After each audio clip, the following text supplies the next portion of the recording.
Well, now for the news in detail, the local news first. The Colombo stock market continues reaching a record high, with the United People's Freedom Alliance registering a landslide victory at the general election. Concluding the 2010 Parliament election last week, the Colombo Stock Exchange continues to grow. As I explained before to the media, the speculation is very good, and especially the investors and the corporate sector have the confidence on the Colombo Stock Exchange because it gives very good returns to the investors. So therefore, today the all-share price index reached 3,958 units, and Milanka price index reached 4,542, with the daily turnover 1.79 billion rupees, and the market capitalization reached 1.287 trillion rupees. This is the important thing in this market, because usually what happens is, soon after a major election, whether it is presidential or general election, what happens is the market declines. But this time it didn't happen.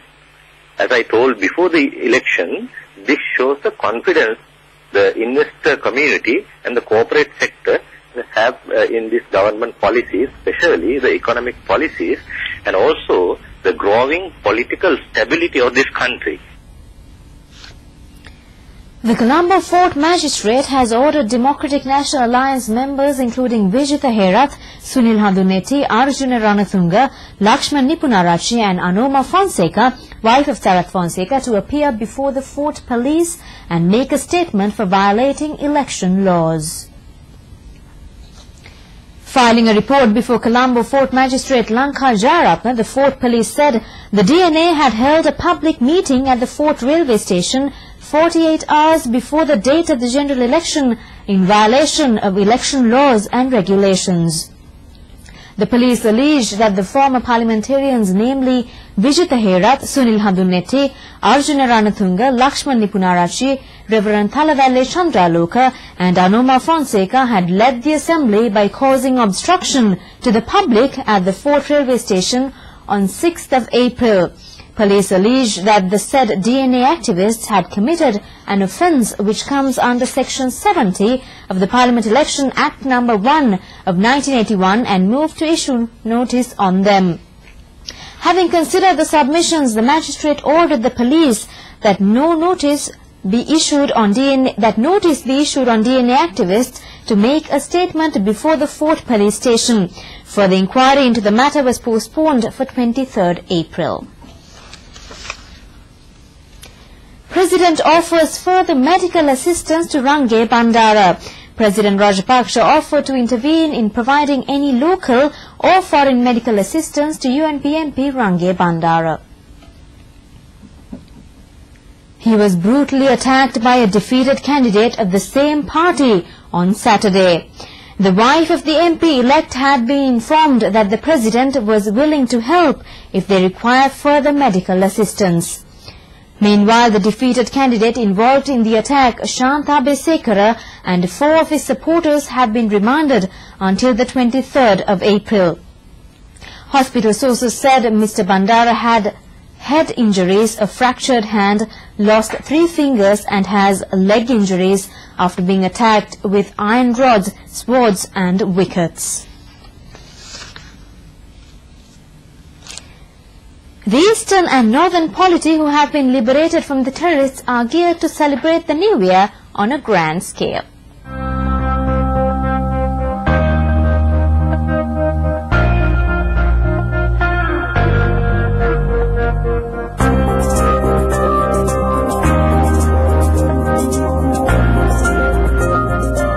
These civilians earlier did not get the opportunity of celebrating their festival due to terrorism.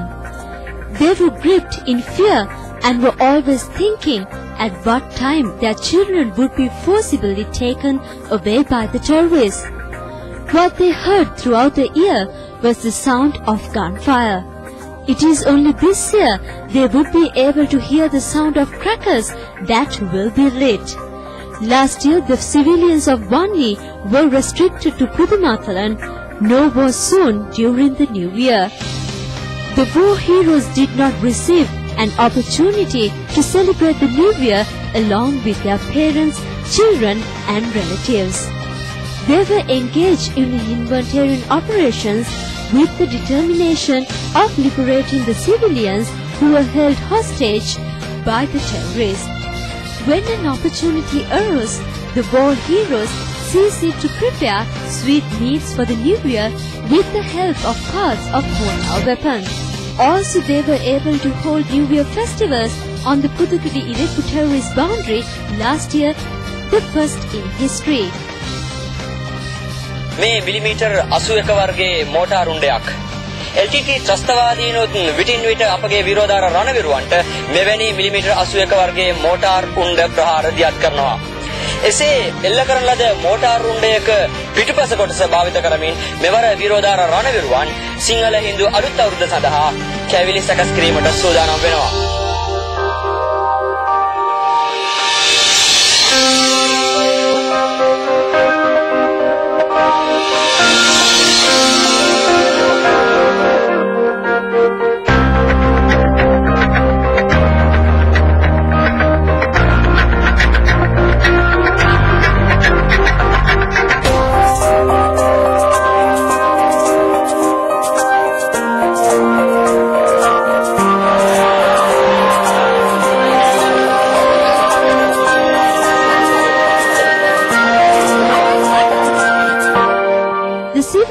Who were freed from the tents are geared to celebrate the traditional New Year in a peaceful atmosphere.